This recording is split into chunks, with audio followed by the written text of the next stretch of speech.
Apparently I'm larger than life. I'm just waiting for a few people to turn up here because I want to know before I start talking. Oh, no one's going to know. I've got comments turned off, so I'm not going to know if anyone can see me or not. Well, I might as well just start talking and then, then I'll fix it up after the video. I'll just assume that I'm live. I can't see any eyes watching me or any thumbs up or anything like that.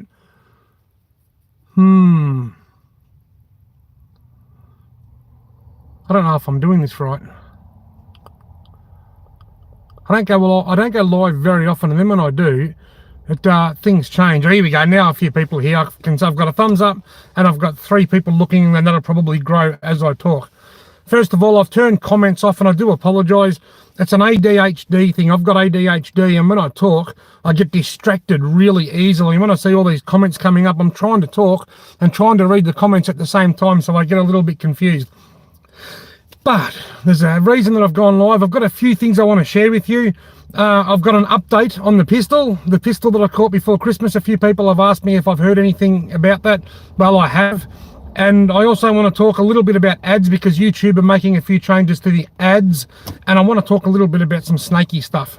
First of all, well, let's talk about the snake stuff first. Don't touch snakes. End of story. Seriously, I've had a bit of feedback lately, people thinking their kids are going to go out and pick up snakes and get bitten and it's all going to be my fault. One guy, his kid picked up a snake and he whacked the kid's arm so hard that he pulled the arm out of its socket, and now the child support are investigating because they think it's child abuse and it's all my fault because the kid picked up the snake. Now, I've got over 2,100 videos on YouTube, and in those videos, there's a lot of snake videos because I love snakes and I love sharing my passion for snakes. The whole idea of my snake videos is just to try and break a few myths about snakes chasing people and striking at people, and just to try and, I guess the main thing I want to achieve is for people to be less scared of snakes. I used to be petrified of snakes. I killed a few snakes in my younger days. I look back on it now and think I really didn't need to do that. And I'm hoping that I can change a few attitudes so that other people know that they don't have to do that.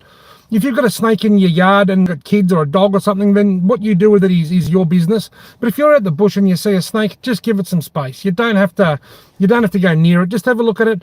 I do know that there are unfortunate accidental snake bites where people have been bitten while they've been bushwalking and gardening and whippersnippering, and that was unforeseen and it was purely an accident. But I also know that a lot of people get bitten by snakes because they're trying to kill the snake, and the reason they're trying to kill the snake is because they think the snake's going to chase them and kill them. And if I can break it there from the snake's going to chase me and kill me sort of thing, if I can just remove that negative stigma, then the person might not try to kill the snake in the first place, and then they won't get bitten, and then there's no dramas. So the whole idea of my videos is to just educate people on snake behavior. I love snakes and I love to share my passion, and I just want people to go from where I was scared of snakes to where I am now loving snakes and appreciating snakes.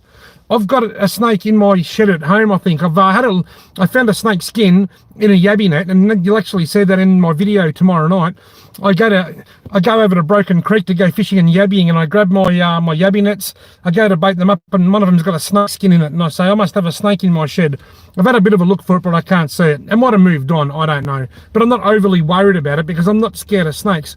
I know that when I go and put clothes on the line or go out and rig up a fishing rod or something, a snake's not going to chase me across the yard. So that is what my snake videos are all about. I just like to educate people on snakes.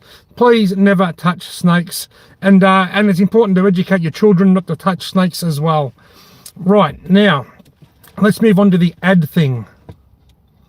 Now this might make the audio a bit dodgy, but I'm going to have to put my car on for a second because I am hot. I'm in the shade and it's really hot, so I'm just going to start the car up and run the air conditioner and bring the temperature down a little bit. Now let's talk about ads. YouTube are making changes to their ads. At the moment when I upload an ad, there's an ad at the start, and then we get the option to have mid-roll ads. Years ago we had the option to put mid-roll ads on. Then YouTube changed it when they put them on automatically, and then we had the option to turn them off, and we still have. But now YouTube is making changes so that it's got an artificial intelligence or an AI algorithm that's going to be able to select the best spot to put the ads. So they're encouraging us all to select ads automatically. And for the best part, I think most YouTubers already do that. They just turn them on and leave them on. But I don't. I've got my own system. I like to try and average them about once every 5 minutes or so, bearing in mind not everybody sees all ads, and this is the way I've been doing it for years. Quite often, well, for example, if I upload a 15-minute video, I like it to have, say, 3 ad breaks, normally 3 minutes, 8 minutes and 13 minutes, or thereabouts. That's how I try and have the first one at about the 3-minute mark, and then around about the 8-minute mark and the 13-minute mark and the 18-minute mark. This morning I've just finished editing and uploading a video for next week. It's 23 minutes long, so I've got 4 ads in it. That's an average of nearly 6 minutes. YouTube had 7 ads in it, so I changed it down to 4 ads, and I try to have, I've got one about 3, 8, I think 13, and the next one wasn't until about 18 minutes or something, because I don't like to interrupt the good bits. I just don't like to. I like to get the scene over with, then fade out into an ad, and then fade back in.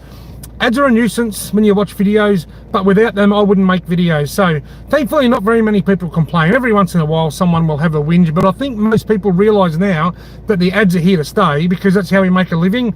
If I have the option to turn mid-roll ads off, but if I do, then I've got to go back and work as a disability support worker or a forklift driver or a truck driver or something, which means I've got less time to make the videos anyway. So it means you don't get as much stuff to watch on YouTube. A lot of us love watching heaps of YouTube videos, and without mid-roll ads, there wouldn't be as many YouTube videos for us to choose from. So I'm not going to change anything. The only thing that is going to change on my page with these updates is that when YouTube roll out this algorithm between now and May, middle of May, older videos will be affected. So in the past, when I've added my videos manually, some of those could be changed. So some of my older videos could be, if you go and watch some of my older videos, there might be ads in dodgy spots, and I haven't done that. I've got over 2,000 videos, and I can't go back through and just deselect them all. It'll take me forever. But my new videos will still be the same. I'll try and average an ad about 3 minutes, 8 minutes, 13 minutes. And remember, with the ads, not everyone sees all the ads. In fact, very few of us actually see all the ads. Some of us will see them all. Some of us might just get 1 or 2. Sometimes I might have a really long ad, like a 30-minute ad, a 30-minute video, and it might have 6 ad breaks in it, but then you might only see 2. But YouTube will put a little banner up that says fewer ads for longer videos or something. I don't choose it. That's just what YouTube does. So you're not going to see any changes on my channel. Only in the older videos, in my back catalogue, which YouTube might tinker with a little bit, and I don't really have much say in that. Now, onto the pistol. I can't give away too much, but I'm going to tell you a quick story. Earlier this week, I was contacted by a lovely young lady from the Herald Sun in Melbourne, and she wants to run a story on the pistol that I caught before Christmas. You may remember I caught a pistol. I was fishing in the river, I got snagged, and I reeled in a pistol. So she rang me up, we had a good old chat. She asked me to supply her with a few photos, and she sent me the draft copy of the story, and I love it. Now, I'm not going to give away too much, but the story is in the Herald Sun tomorrow morning. Well, that's where it's supposed to be, in the Herald Sun tomorrow morning. And the reason I don't want to go into too much detail is because this reporter has contacts at the police media liaison department, and she contacted the police through their media unit, and she got the rundown on what happened to the gun. I will say that it wasn't linked to any major bank robberies or armed hold-ups, so it's not going to be anything overly exciting, but you will get you will get closure to what's happened to the gun. So check out that story tomorrow morning. It's by a lovely young lady, a journalist by the name of Rebecca Kavanagh. I've read the article and it came up really good. She refers to, I love this, she refers to me as the larger-than-life larrikin. So many people, when they write about me in a newspaper or online or anywhere, they call me the fishing guru, and I hate it, because when they call me a fishing guru, first of all, I'm not a fishing guru. I'm just an Aussie bloke that likes going fishing, and I have a lot of fun along the way. There's lots of people out there that are better fishermen than I am. And the second thing is I cop a lot of flack. Oh, guru, oh, Robbie thinks he's a guru. I don't give myself that name. So I was really happy when Rebecca referred to me as the larger-than-life larrikin. So folks, check out the Herald Sun tomorrow, and you'll be able to there should be an article in there somewhere about the pistol that I caught and a couple of photos.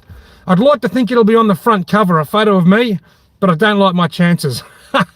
Thank you all for tuning into this live stream. This week coming up, I have a really long video on Sunday night like I did last week. This time I'm over in Broken Creek. I wanted to go and see if I could catch a yellow belly, and I've got some yabby nets in as well, and I catch some huge shrimp.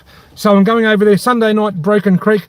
I've got my monthly mashup in the middle of the video. It's actually a bi-monthly mashup. It's January and February because not much bad happened in January, so I didn't really didn't have many fishless trips, so I only would have had a really short video. So I've merged the two together. So I've got a bi-monthly mashup, and then later in the week I've got an awesome video. I'm fishing for yellow belly, and actually it's successful. I catch a really nice yellow belly, even though I forgot my shrimp net. But I do catch shrimp. I improvise, and I come up with a way to catch some shrimp to use them for bait. That's later in the week. So Broken Creek tomorrow night, monthly mashup in the middle of the week, and end the week with a yellow belly fishing session that also has a couple of carp and a Murray cod in it. Thank you all so very much for tuning in. I hope you're all having a fantastic weekend.